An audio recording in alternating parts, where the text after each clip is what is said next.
The Ministry of Health activates an action plan to address a mold infestation problem at Marigot Hospital. Phase 1 of the OECS USAID Juvenile Justice Reform Project wraps up in Dominica, and a renewed call for additional volunteers as the pace of construction of a housing project at Platma Pier slows down. I'm MarpinNewsJune10th2k16 with the Channel 5 News. Details coming up.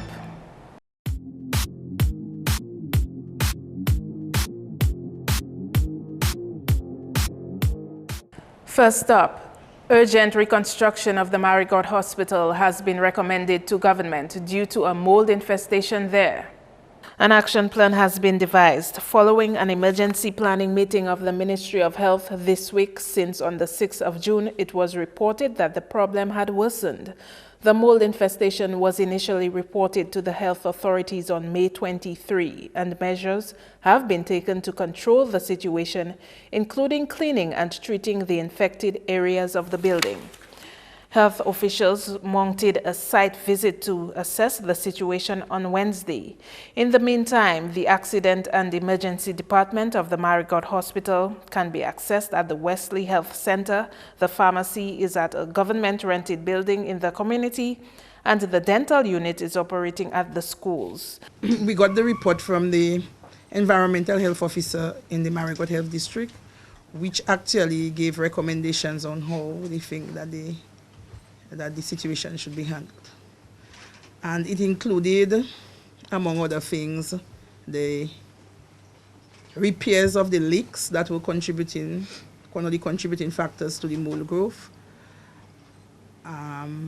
cleaning and servicing of the ACs, cleaning of the walls and the areas that were affected by the mold, removal of the infected wooden structures that contributed to the spreading of the mold. Molds actually can move, so we also have spores that will travel and get to other areas. Plans are ongoing to relocate Marigot Health Services to 2 buildings in the community.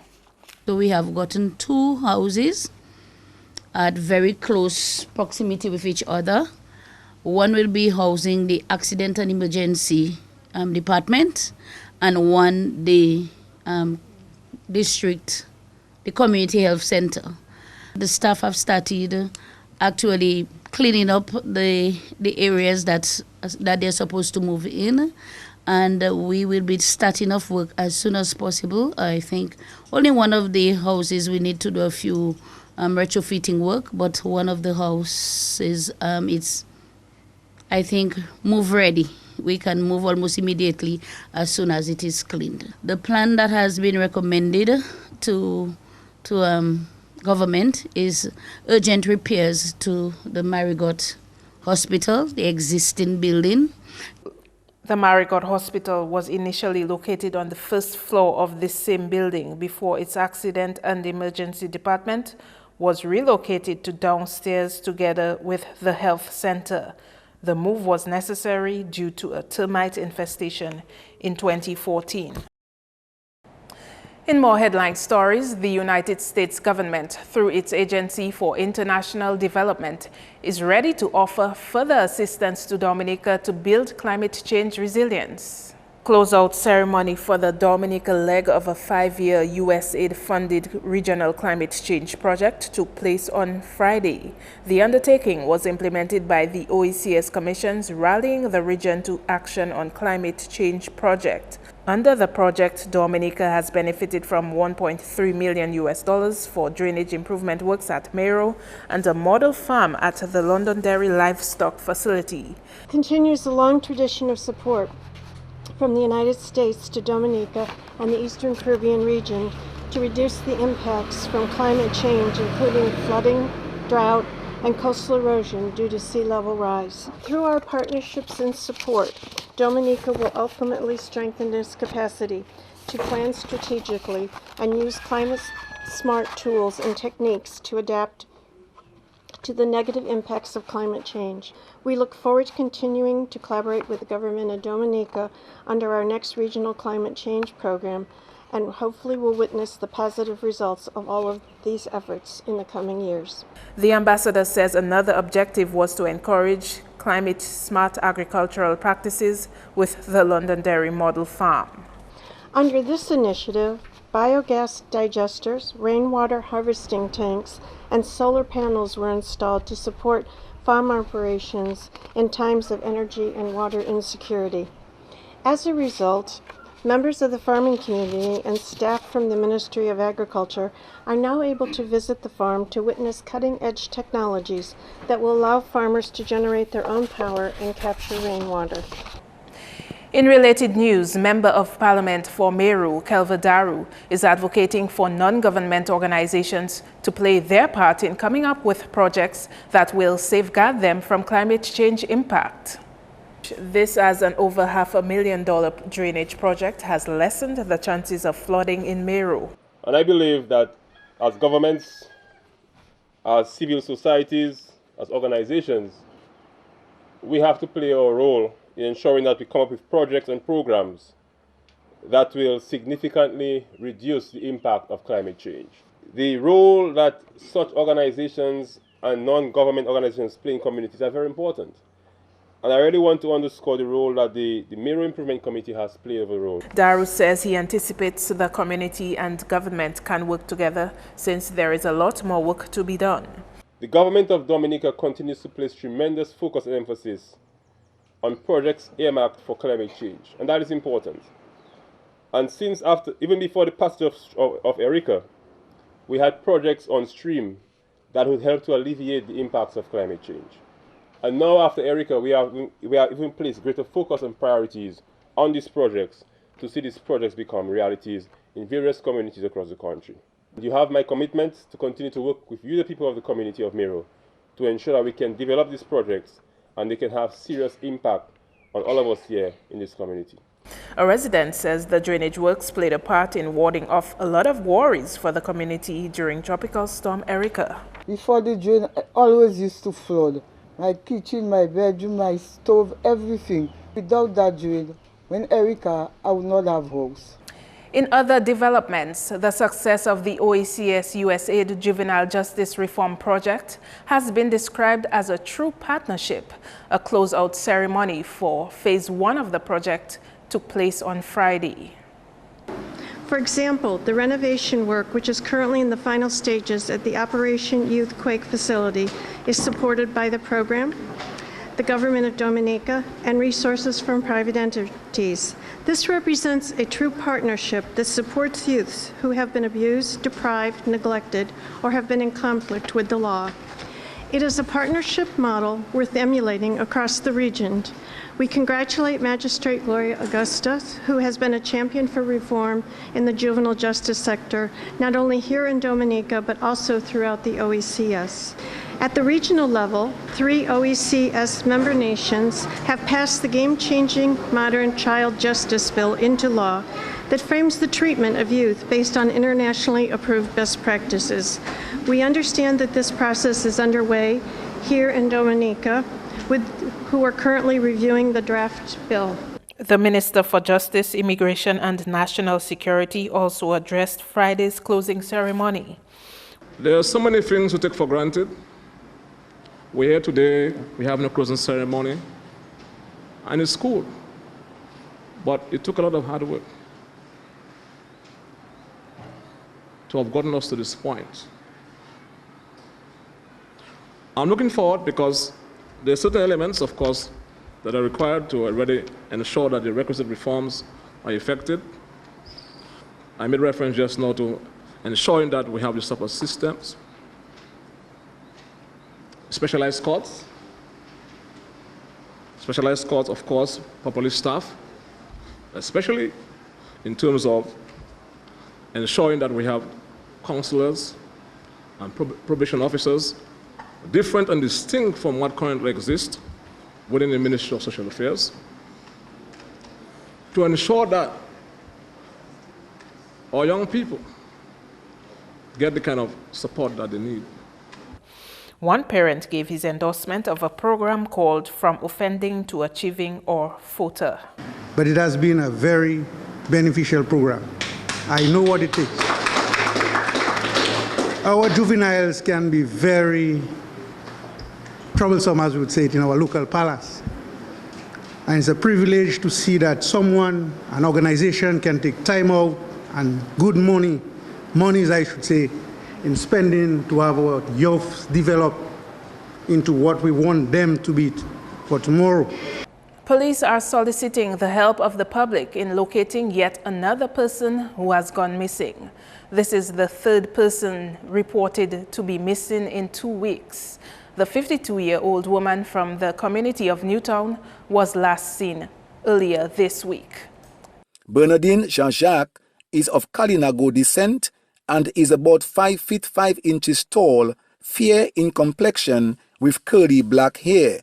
She was last seen on the 7th of June 2016 and is believed to be mentally challenged. At the time of her disappearance, she was wearing a red tropical-styled dress.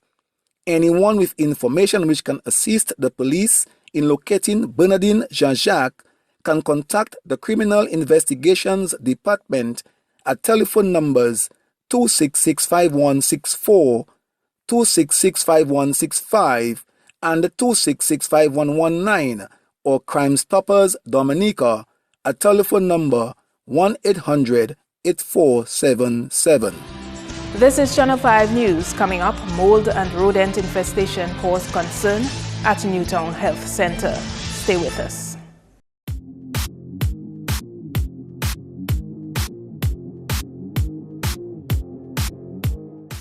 Welcome back. Health authorities planned to meet with the community of Newtown on Friday as the health center there faces mold and rodent infestation.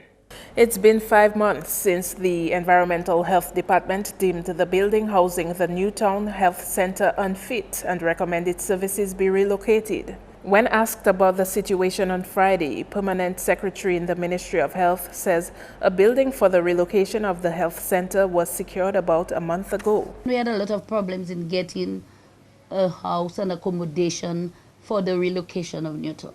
We have been for months looking for a place. Actually, it was really begging the person now that have consented to give us the place. We got the place. The place has to be retrofitted. Mr. Anderson, the scope of works is being done by Public Works now, and we are waiting. We have the money on budget to do the retrofitting. We cannot get a house. So that was the issue in Newtown. We have written to priests, we have written to everybody you could think of. She could not put a figure on the retrofitting project since, according to her, the Ministry of Public Works has not completed the scope of works. Construction of residential houses in Platma Pier is still progressing, though slower than initially planned. Andrea Louis has that story. The Adventist Development and Relief Agency, ADRA, is funding the construction of these housing units. Work in the area started in January and the original deadline given was June. At the start of the year, UK and US professionals associated with ADRA were on island to oversee the construction project, and Dominicans also lent their assistance. Currently, a team of 5 from Christian Service International is in Dominica to continue work on the project. However, the inconsistent level of volunteerism is taking a toll on the progress of the houses. Since we depend a lot on volunteerism for the labor force, then the speed of the work will depend on the number, the skill, the type of skills that we receive, and the frequency of those volunteers. Initially, when we started, we were looking at 1 structure per family, but based upon the topography and the extent of the work that had to be done, we actually have 2 floors for 2 of the buildings and 3 for 1 building. So we have what we would call almost like 7 housing units per se. The houses being constructed at Platma Pier are earmarked primarily for Dominicans in Kulibistri and Coliho who lost their houses during Tropical Storm Erica last year. The local ADRA coordinator is calling on Dominicans to lend a hand to this project. 3 of the top floors, 1 is at 90% completion. The roof is up, it's being plastered. Of course, the second house is about 85% complete, that the top floor, and the third one is about 45% as we speak. This is an appeal that persons can make their contribution to that project. While it is a project that is managed and financed by the Adventist Development and Relief Agency, the Adventists locally and regionally, yet persons locally can contribute financially as well as with their resources or their time. Prevost says there are plans to utilize more of the land in the Platte-Mapia area to construct additional housing units. Platte-Mapia is located on the Iolibla Highway between Coliho and Biosh. In other news, 2 months into the No Plastic Bag Day project, organizers say it is being well received by the public despite some original resistance. Andrea Louis has more. The No Plastic Bag Day initiative aims to gradually eliminate plastic bags in the environment by discouraging the use of plastic bags when shopping. The sanitary landfill manager with the Dominica Solid Waste Management Corporation says a recent meeting with stakeholders showed that the No Plastic Bag Day initiative is being well received. And according to them, it has been going well, although they had a little friction with the public because, the general awareness has not been as much as we want it to be in the beginning. But it started off well, and people always resist because when it comes to money and spending more money, people always resist. No Plastic Bag Day is a Saturday. Every Saturday, you go into a supermarket, a partnering supermarket, and they might tell you that you either have to pay, they'll ask you maybe if you have a bag. If you want a bag, you'll have to pay for it. The No Plastic Bag Day project is expected to run until the end of the year, after which steps will be taken to legalize the practice. And then we will have another meeting soon with the stakeholders to get another update. We'll be doing our monitoring, we'll be doing our collection of data to find out just how successful that will be. And then we hope to put together a document to make it more official and possibly go into legislation. But we're hoping that together with the stakeholders, we can create more awareness, and the public themselves have to be responsible for their purchasing and their waste disposal and so on. So once they understand that we're trying to get them to use less plastic bags and the benefits to them and the environment, then we think it will be more successful. The No Plastic Bag Day initiative officially began on 9th April this year. One young musician is encouraging others to get involved in the art form as a means of holistic development. 13-year-old Jared Jajak was recently recognized by the Music Lovers Band for his achievements in the field of music. Jajak has excelled both in his music theory exams and in the practical exams. He currently plays 10 instruments and has plans to further his music education. You have something called the diploma, which I guess I'm going to try out. I'll see how well I do on that, and try to get other grades in other instruments, Lots of people don't realize that music helps a lot of children with their intelligence. It's like music does so many things, like you have to try to figure out time values, adding up in maths. You have to learn different languages, like how to tell you laws, so it's learning Italian languages, French, so it's almost like learning a new language. And there's so many other things that help you in school that you should really encourage your children to play music.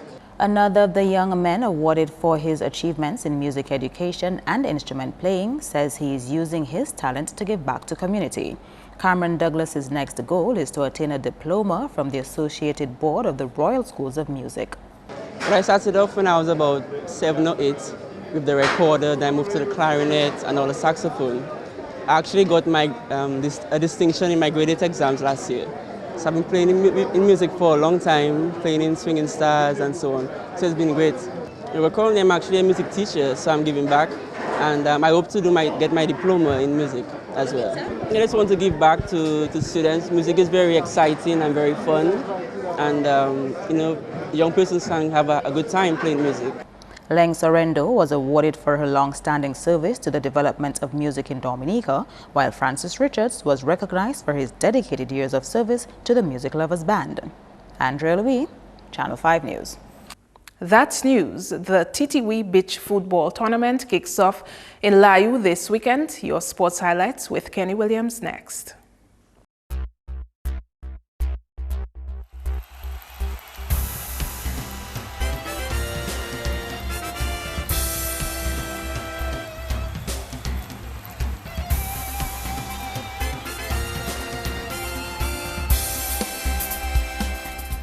First up in sports, a 20-man squad has been called to duty to represent Dominica at the CFU Men's Under-20 qualifiers in Dominican Republic from June 15 to 19.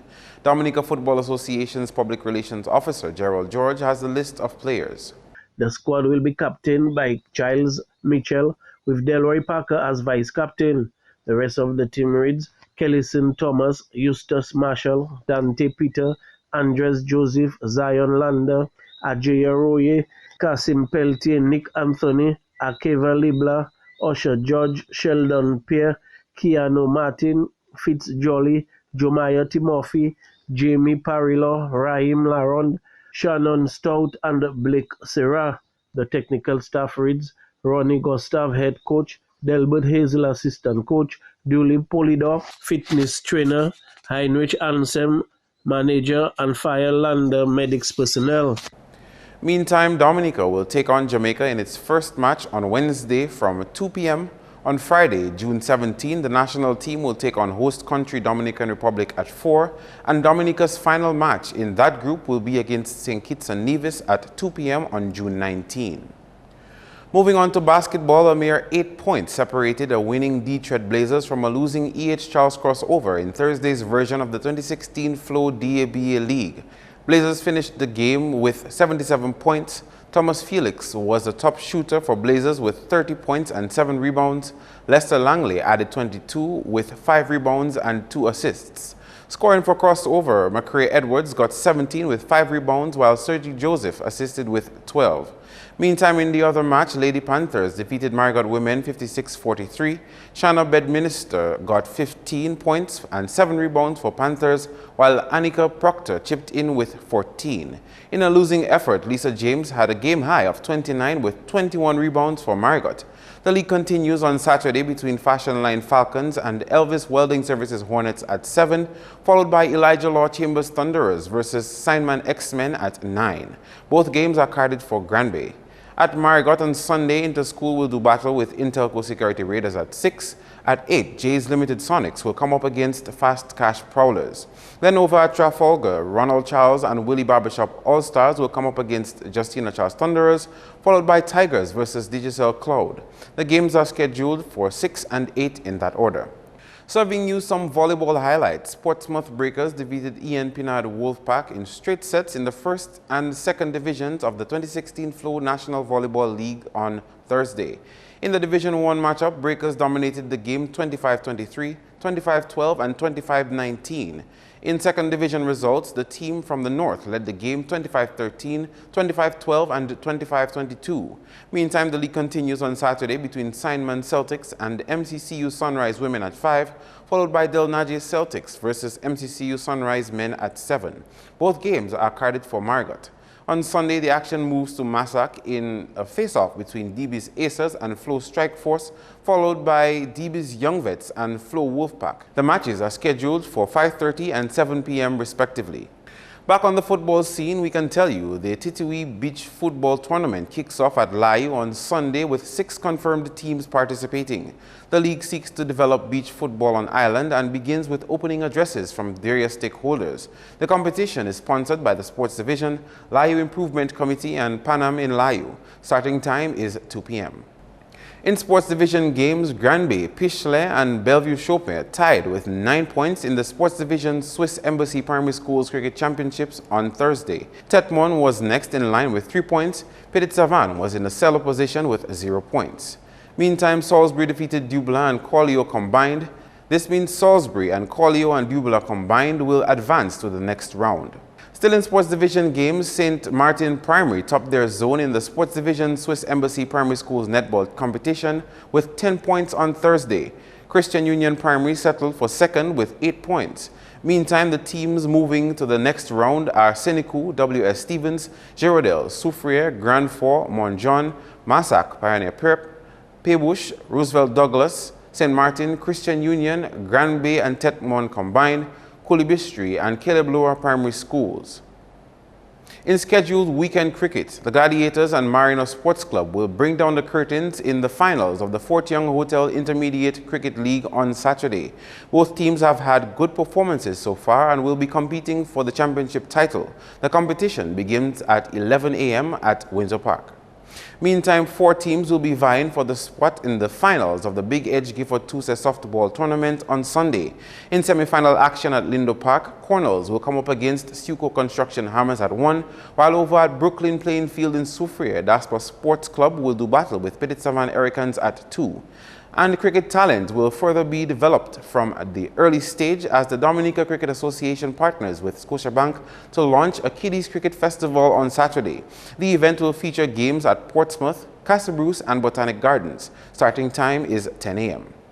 Finally, in sports, ahead of Dominica's debut appearance at a regional and international fencing championship, the Dominica Fencing Association will host Fencing in the Park as a benefit drive to help improve the awareness of the sport to the public. Cody Morris is an 18-year-old fencer, Dominica's first who will get the opportunity to represent the country. Morris is expected to take part in the Pan American Senior Fencing Championships in June 22 and the Central American and Caribbean Senior Fencing Competition on June 24. Saturday's activity is scheduled for the People's Park from noon. That's all the sports for now. I am Kenny Williams. Have an awesome weekend.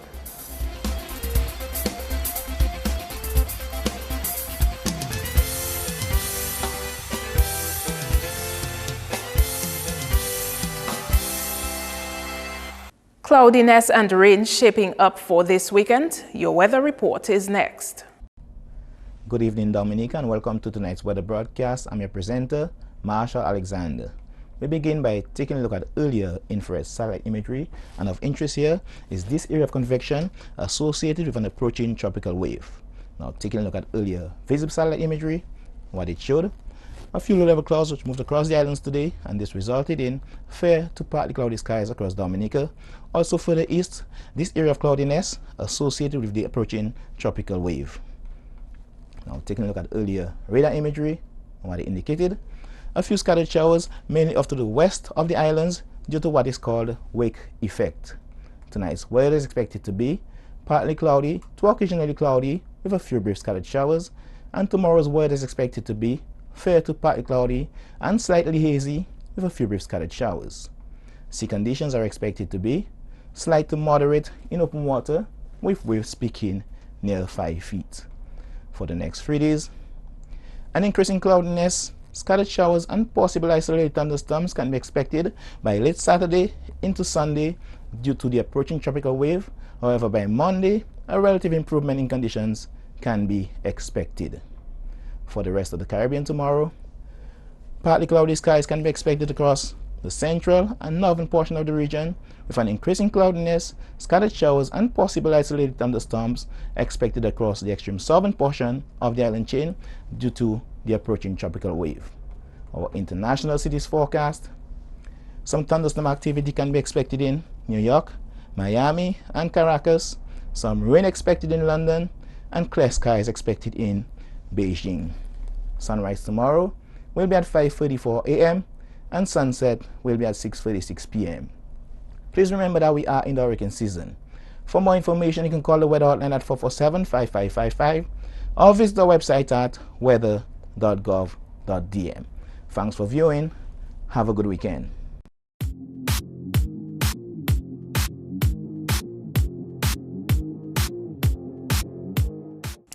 To end the news, the headlines again.